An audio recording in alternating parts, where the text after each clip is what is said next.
Selamat sore semuanya. Sore. Pertama saya kenalkan dulu, nama saya Leo. Ya, saya baru join Freeway 4 bulan. Baru bulan April, tepatnya tanggal 20. Mulai pakai rekaman. Awalnya saya juga nggak kenal itu apa namanya Freeway, saya nggak tahu. Ya, saya cuma waktu itu adik saya yang tinggalnya di Taiwan, dia bilang ke saya bahwa ada satu produk, ya, saya juga nggak tahu namanya apa. Nanti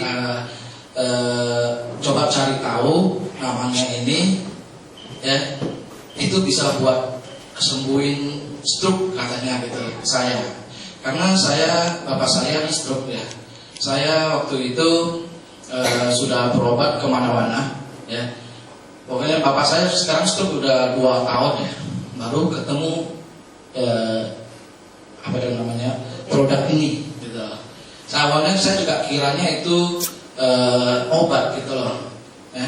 Karena obat, ya, pengetahuan saya bahwa setiap obat itu mengandung unsur kimianya. Kalau dikonsumsi untuk jangka panjang itu akan ada efek sampingnya.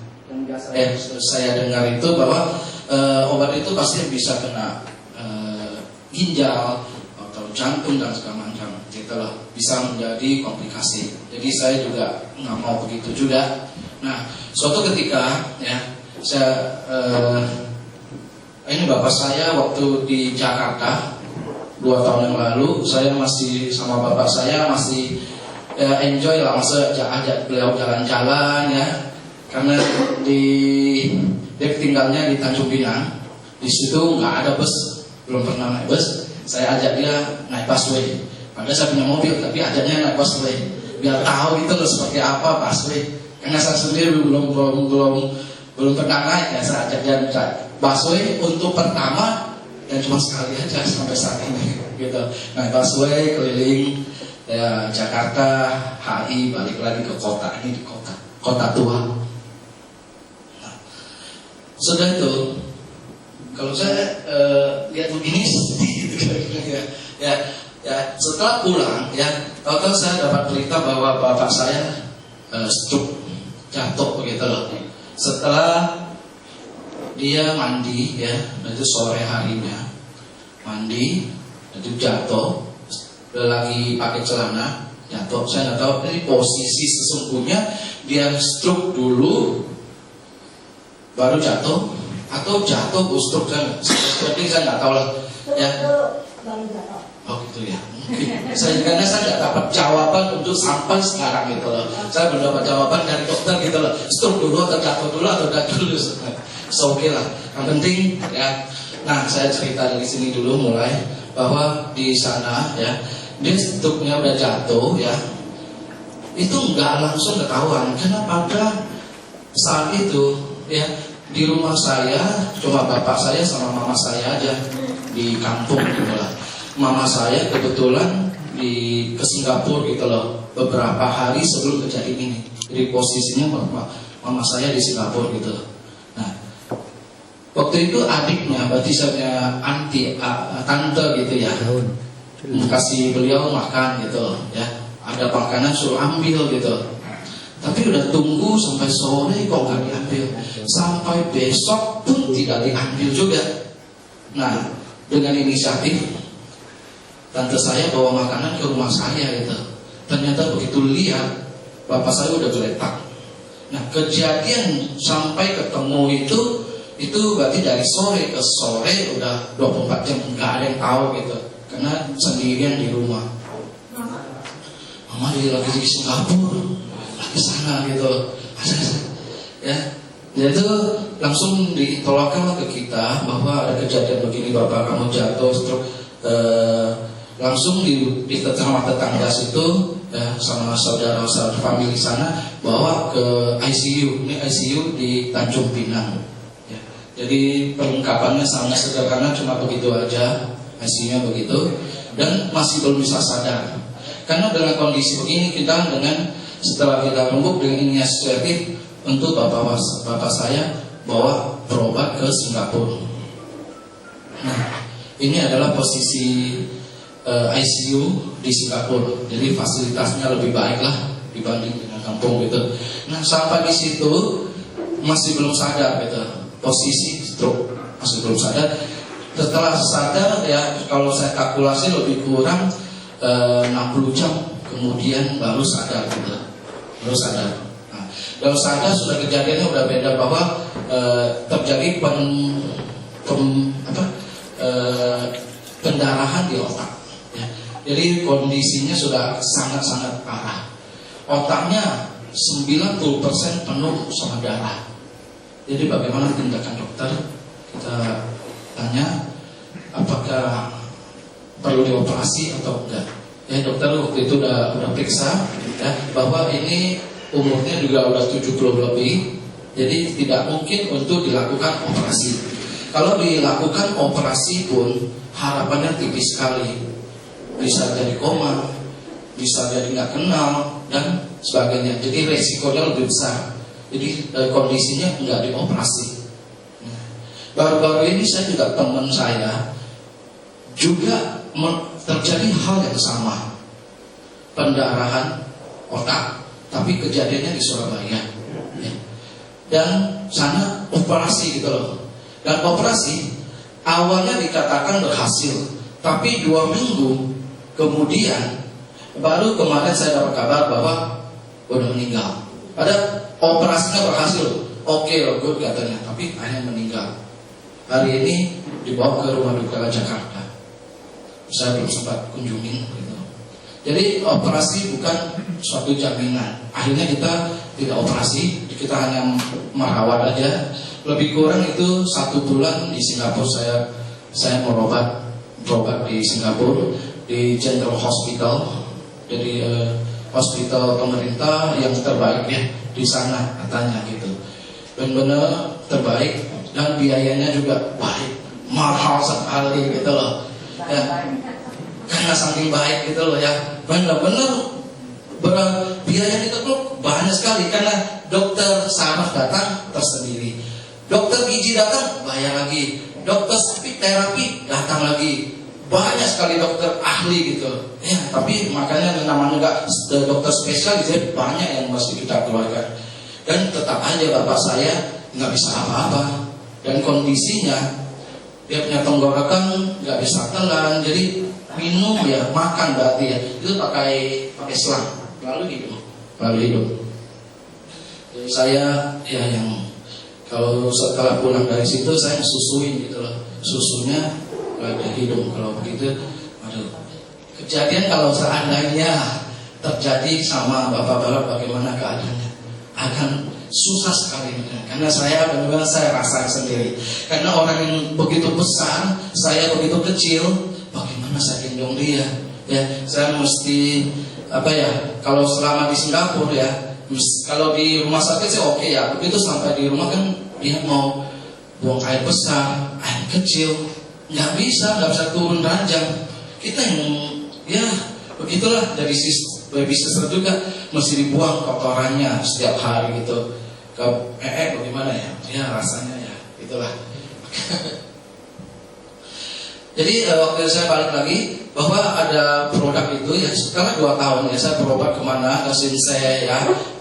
Waktu ke Jakarta juga ada rumah sakit yang bagus ya, katanya yang spesialis itu di ya, salah satu saya sebutin aja Siloam, kan masalah kalau bagus, kata ada dokter spesial yang bagus, tetap tidak bisa apa-apa, setengah badan tidak bisa bergerak, kaki, tangan, mata pun tidak bisa lihat sebelah kiri karena kena setengah badan. Jadi bagaimana darah yang di dalam otak itu, kata dokter Singapura, lama-lama bisa susut gitu loh, bisa kering. Jadi nggak perlu dioperasi, berarti berjalan dengan waktu mungkin ya pengobatan alami jadinya kalau untuk itu. Nah saya sudah cari ke dokter saraf, sudah dokter ini, akupuntur, terapi, sampai saya bawa setiap 1 minggu 2 kali, sampai sudah saya udah nggak bisa, saya bawa ke rumah aja deh. Dia punya tukang terapisnya ke rumah aja. Ya, karena kita kan masih kerja ya, dan perlu waktu untuk urus ini, urus itu, benar-benar ya memanfaatkan waktu sekali, jadi ke rumah aja. Nah itu juga kita lakukan, namun tidak ada hasil juga, tetap tidak bisa. Setelah saya kenal ya, saya punya kenal Putir, salah satunya adik saya punya suami, dia kenal Pak Asyong kebetulan, sekarang menjadi upline saya. Tepuk tangan Pak Asyong. Dia memperkenalkan Putir kepada saya untuk pertama kalinya. Dia undang saya ke Swissville Hotel. Ya, saya datangin aja Swissville Hotel, saya datangin. Dia juga begitu testimonial, saya lihat, betul ada yang ngomong stop ini, cocok ini. Nah, saya dengar, kalian bisa sembuh dari situ. Makanya saya besoknya saya ke kantor gitu loh. Ada siapa datang pimpinan, salah satu pimpinan datang ke sini ya. Dato ya, Dato. Dia sudah datang, saya juga coba dengar apa ya mereka bicarakan. Sudah itu besok lagi hari apa ya ke Golden Leaf sekali lagi. Nah setelah itu saya baru mulai key in. Saya berani, saya key in satu paket 34 juta 84 satu paket, key in dulu satu. Nah setelah itu besoknya saya udah beri obat ini ya, Putir ini kepada bapak saya untuk minum. Kata Pak Asyong, pagi 2, sore 2. Saya ikutin pagi 2, sore 2. Nah, bapak saya kan ada masalah dengan tenggorokan. Jadi telan begitu tidak bisa gitu lah. Nggak bisa langsung Putir sebiji, kasih air putih telan, nggak bisa gitu. Saya juga khawatir apakah bisa telan semua nggak. Tapi karena setiap pagi bapak saya itu kan minumnya susu sama dia suka makannya bakpao. Jadi saya dengan inisiatif sendiri ya, Putir dicampur bapak telan gitu lah. Dan benar-benar bisa ditelan. Sampai saat ini benar, jadi mesti pakai Putir plus bakpao telan. Ya nggak masalah, yang penting bisa telan ya. Jadi bukan telan kita yang manusia kita normal telan gitu. Yang penting bisa telan aja. Saya juga pelajari, ternyata Putir itu tidak jadi masalah ya. Jadi mau makan berbahan makan atau sebelum makan nggak jadi masalah, penting bisa telan. Dan memang ada bukti nyata ya. Nah, bapak saya dia bisa bilang dari Singapura ya. Dia obatnya kencing manis, kolesterol, pengencer darah, darah tinggi. Ya itu. Jadi obat stroke sendiri itu nggak ada sebenarnya, nggak ada. Itu yang dimakan. Dan sudah 2 tahun minum terus. Nah setelah saya kasih minum Putir ya, obat itu tetap diminum pelan-pelan saya kurangin, dan ternyata dia punya gula udah normal menjadi 100 gitu. Tepuk tangan ya. Jadi untuk saat ini ya, bapak saya udah nggak minum obat kencing manis lagi, nggak ada dia. Metformin, saya ingat Metformin nggak lagi, jadi minum Putir aja. Nah, ini ada bapak saya. Ya.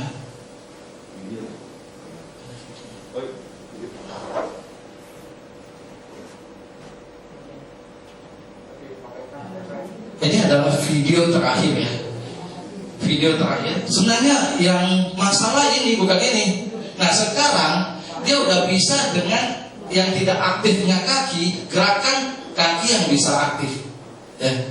Tadinya tuh nggak bisa bergerak gitu loh, udah 2 tahun tuh nggak bisa bergerak, sekarang udah bisa gitu. Kaki udah bisa, tangan sudah bisa, mata yang sebelah kiri juga udah bisa lihat dengan jelas. Nah, ini kalau satu kaki, yang tadi tuh yang terakhir punya video, ini sebelumnya punya video, kira-kira 3 bulan udah bisa bergerak.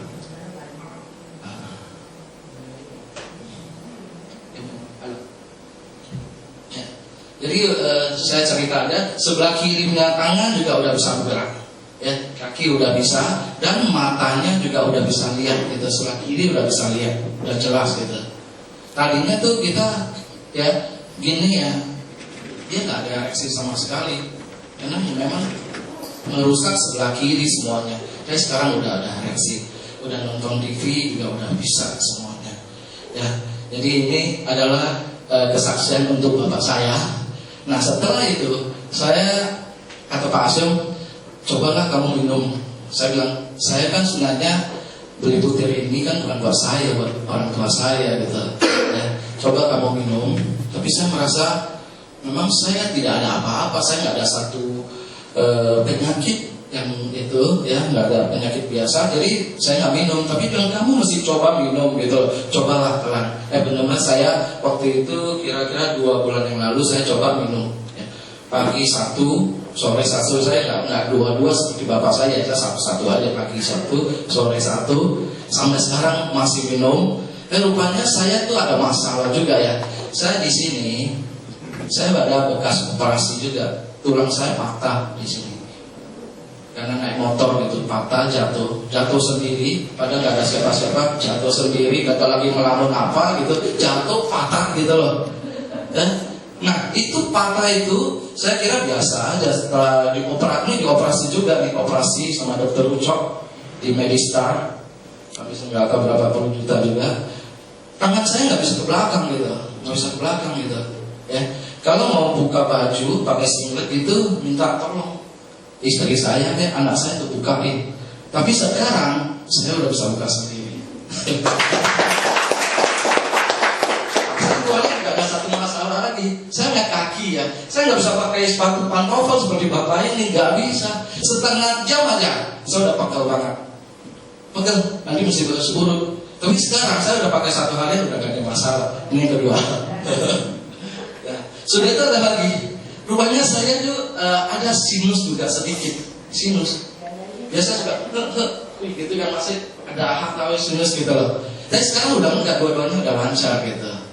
Ya, ini sama satu lagi yang pasti ya, lebih fit badan kita. Ya, saya biasa kalau kerja sampai sore udah capek deh. Tapi sekarang sampai jam 9 oke aja, gak masalah. Itu yang keempat. Nah, sudah itu satu lagi. Sekarang istri saya, dia juga minum, dia ikut minum gitu. Dia mau awalnya tuh mau memperbaiki tangannya. Tangan sebelah kanannya pasti bergetar gitu loh. Nggak begini, bergetar gitu. Nah, mungkin keturunan apa, dia coba minum itu gitu untuk perbaiki biar tangan. Ternyata bukan tangan yang diperbaiki, dia juga ada masalah dengan dia punya lengan. Karena dia dulu pernah jatuh di Taiwan. Ya waktu jalan-jalan naik sepeda jatuh gitu loh. Nggak lucu, karena di Jakarta nggak naik sepeda, di Taiwan naik sepeda jatuh gitu. Nah menyebabkan dia tuh nggak bisa angkat berat gitu loh. Masa angkat 1 kilo aja ke pasar udah sakit sekali. Dan tidak bisa ambil gayung untuk mandi begitu. Karena waktu itu dia ke Pontianak. Kalau kita di Jakarta sih pakai shower ya, Pontianak nggak pakai shower, pakai begini, nggak bisa gitu loh. Nah, dan itu dia minum butir ini. Sekarang alhamdulillah sudah bisa gitu. Udah angka 5 kilo udah nggak ada salah gitu. Sekian saya, terima kasih.